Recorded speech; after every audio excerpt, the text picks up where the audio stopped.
کیا آپ نے کبھی سوچا ہے کہ سچ بولنے کی قیمت کیا ہوتی ہے جب سب کچھ کھونا پڑتا ہے؟ گھر، رشتے، عزت اور جان، تب بھی اگر کوئی حق پر قائم رہے تو سمجھ لو اس نے صرف بات نہیں کی، اس نے تاریخ بدلی ہے۔ حضرت امام حسین علیہ السلام، وہ شخصیت جنہوں نے دنیا کو یہ بتایا کہ اسلام صرف الفاظ کا دین نہیں ہے، قربانی کا دین ہے۔ السلام علیکم ویورز، میرا نام ہے عثمان اور آپ دیکھ رہے ہیں اسٹرائک آف تھاٹ۔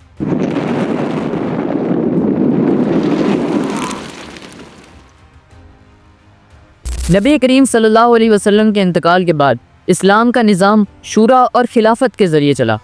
حضرت ابوبکر، حضرت عمر، حضرت عثمان اور پھر علی رضی اللہ تعالی عنہ سب نے اپنی زندگی اسلام کے لیے وقف کی، لیکن پھر وقت نے کروٹ لی جب حضرت معاویہ رضی اللہ عنہ نے حکومت سنبھالی۔ امام حسن علیہ السلام نے امن کی خاطر حضرت معاویہ سے صلح کی اور امت کے اتحاد کے لیے تاج چھوڑ دیا، مگر صلح کی ایک شرط تھی، خلافت کے بعد وراثت نہیں ہوگی۔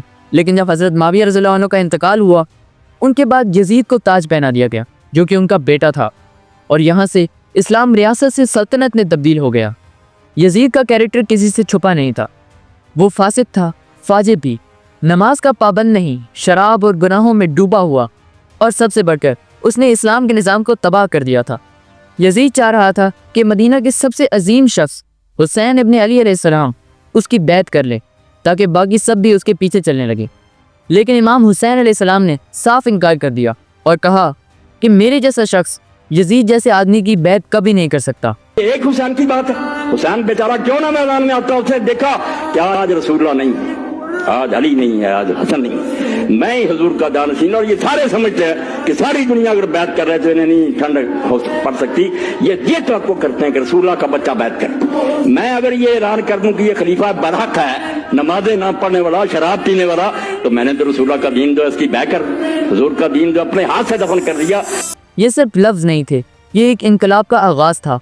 یزید نے حکم دیا تھا کہ مدینہ میں امام علیہ السلام کو بیعت پر مجبور کیا جائے۔ امام حسین علیہ السلام نے مدینہ چھوڑا، مکہ میں بنا لی۔ وہاں آپ علیہ السلام کے پاس کوفہ سے ہزاروں خط آئے جہاں لوگ کہہ رہے تھے کہ آئیں ہم آپ کو اپنا امام بنائیں گے۔ اس موقع پر امام علیہ السلام نے اپنے کزن حضرت مسلم بن عقیل رضی اللہ عنہ کو کوفہ بھیجا، جنہوں نے دیکھا کہ لوگ واقعی تیار ہیں، لیکن سیاست بدل گئی۔ یزید نے نیا گورنر بھیجا اور مسلم بن عقیل رضی اللہ عنہ کو شہید کر دیا گیا۔ لوگوں نے ڈر کے مارے ساتھ چھوڑ دیا، لیکن جب امام حسین علیہ السلام نے یہ خبر سنی تو بھی آپ نے سفر سے پیچھے ہٹنا قبول نہ کیا۔ 2 محرم 61 ہجری امام حسین علیہ السلام کربلا پہنچ گئے۔ آپ کے ساتھ 72 وفادار سپاہی، اپنے گھر کے افراد، اور سب سے بڑھ کر ایک سچ اور ایک مشن تھا۔ دوسری طرف یزید کا 30,000 کا لشکر۔ 7 محرم کو فراق کا پانی بند کر دیا گیا، عورتیں پیاسی، بچوں کے ہونٹ سوکھے ہوئے، مگر امام علیہ السلام کی آواز میں لفظوں کا جوش اتنا ہی تھا۔ عاشورہ سے پچھلی رات امام حسین علیہ السلام نے رات بھر عبادت کی، صبح اپنے گھر والوں کو الوداع کیا۔ سب سے پہلے آپ کے جوان علی اکبر علیہ السلام نے جنگ کی، پھر حضرت قاسم علیہ السلام، حضرت عباس علیہ السلام اور تمام ساتھی شہید ہوتے گئے۔ پھر امام حسین علیہ السلام علی اصغر علیہ السلام کو گود میں اٹھا کر لشکر کے سامنے لے آئے۔ اگر مجھے دشمن سمجھتے ہو، اس بچے کا کیا قصور ہے، اسے تو پانی دے دو، مگر جواب میں ایک تیر چلا اور علی اصغر امام کے ہاتھوں میں شہید ہو گئے۔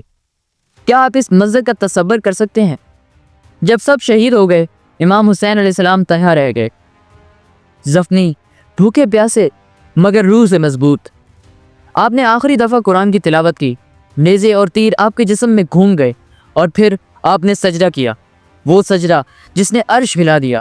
کیا آپ سوچ سکتے ہیں ایک ایسے سجدے کا درد جہاں اللہ کے سوا کچھ بھی نہ ہو؟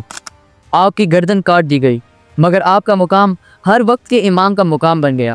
کربلا صرف ایک جنگ نہیں تھی، یہ ضمیر اور ظالم کے درمیان تکرار تھی۔ یہ ہمیں سکھاتا ہے کہ حق اکیلے ہو سکتا ہے لیکن ہرایا نہیں جا سکتا۔ حضرت حسین رضی اللہ تعالی عنہ کی جو شہادت ہوئی ہے، ان کے ساتھیوں کی، اعزاء و اقارب کی، تاریخ انسانی میں یہ عزم، ہمت، شجاعت، مثابرت، صبر، استقلال، استقامت، اس کی بہت روشن مثال ہے، بہت روشن مثال ہے، بہت روشن مثال ہے۔ تو یہ جو ہے واقعہ کربلا نے، اس میں کوئی شک نہیں ہے، کہ ایک ایسی مشعل روشن کی ہے جس کو کہ ہر شخص کو دیکھنا چاہیے. یہ بھی انسان، جیسے کہ اقبال نے ایک شعر کہا تھا غالب کے لیے، فکر انسان پر تیری ہستی سے یہ روشن ہوا ہے، پرے مرغ تخیل کی رسائی تاک ہو جا. تو فکر انسان پر حضرت حسین کی قربانی سے یہ واضح ہوا ہے کہ انسان کس حد تک جا سکتا ہے قربانی دینے کے لیے اپنے کسی مقصد کے لیے. کہ جب ظلم کے سامنے خاموشی اختیار کی جائے تو کربلا ہر جگہ واپس آ جاتی ہے. یزید کے پاس طاقت تھی، حسین کے پاس حق تھا. آج 1400 سال بعد بھی یزید کا نام لعنت ہے اور حسین کا نام عزت. آج بھی کربلا زندہ ہے. جب تم سوچ کے لیے اکیلے کھڑے ہوتے ہو تم امام حسین علیہ السلام کے صف میں ہو جاتے ہو، اور جب تم ظلم دیکھ کر چپ رہتے ہو تو یاد رکھو تم یزید کی صف میں کھڑے ہو. چاہے سب لوگ خاموش رہیں مگر میں فلسطین کے لیے بولتا رہوں گا. یاد رکھیں آج بھی فلسطین میں لوگ تڑپ رہے ہیں، چلا رہے ہیں، مگر ہم لوگ اپنی اپنی زندگیوں میں مست اور خاموش بیٹھے ہیں. ہمارے ضمیر اتنے مر چکے ہیں کہ ہم ان کے لیے اپنا کمفرٹ زون نہیں چھوڑ سکتے، اپنا نیسلے، اپنا میکڈونلڈز اور اپنا KFC نہیں چھوڑ سکتے، صرف بائیکاٹ نہیں کر سکتے. اور پھر بھی ہر 10 محرم کا ہم سبیل لگا کر کہتے ہیں کہ ہم حسینین ہیں. کربلا ایک واقعہ نہیں، ایک مثال ہے، ہر دور کا پیغام ہے. زندگی عزت سے گزارو، اگر موت آئے تو حسین علیہ السلام کی طرف آئے. یاد رکھیں حسین علیہ السلام ہر دل میں زندہ ہیں. امام حسین علیہ السلام نے دنیا کو بتایا زندگی کی کامیابی طاقت میں نہیں حق میں ہے. جس شخص نے سب کچھ کھونا قبول کیا تاکہ اسلام زندہ رہے. اگر آج آپ نماز پڑھتے ہیں، اذان سنتے ہیں، تو یہ چیز یاد رکھیں یہ سب کس کی قربانی کا نتیجہ ہے. وہ صرف ایک شخص نہیں تھے، وہ دین کے لیے قربانی کا ایک آخری پیغام تھے. امام حسین علیہ السلام زندہ ہیں جب تک حق زندہ ہے. اور آخر میں یہی کہنا ہے، سوچ بدلو، حالات بدلو.